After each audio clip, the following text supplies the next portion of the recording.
సాంబార్ అయితే ఇలా ఉడుకుతూ ఉంటే మామిడికాయ వేసి చేశాను కదా, సూపర్ స్మెల్ అనమాట. మామిడికాయ సాంబార్లో పడాలన్నమాట.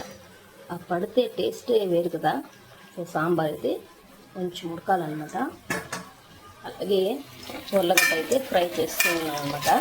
అయితే కరెంట్ కుక్కర్ అయితే తీసుకున్నాను. కరెంట్ కుక్కర్ అయితే రిపేర్ అనమాట. అయితే గిన్నెలు అయితే బాగా యూస్ అవుతుంది అనమాట నాకైతే. ఈ కుక్కర్ గిన్నెలు అయితే కరెంట్ కుక్కర్ చూడండి, ఇలా కూడా వాడుకోవచ్చు అనమాట, సూపర్గా కదా. అలాగే ఇంకా రైస్ కూడా వేడి వేడి రైస్ కూడా అయిపోయింది అనమాట. ఇవి రెండు అయితే తినడమే అనమాట. మన ఆడవాళ్ళకి పెద్ద టాస్క్ కదా వంటలు. సో ఇంకా ఇది అవుతుంది అనమాట. దానికైతే వంటలు అయితే రెడీ అయిపోయింది. వంకాయ సాంబార్, ఆలూ ఫ్రై రెడీ అయిపోయింది. సో ఇంకా తినడమే ఆలస్యం అనమాట. సో మీరు కూడా తినేసేయండి హ్యాపీగా.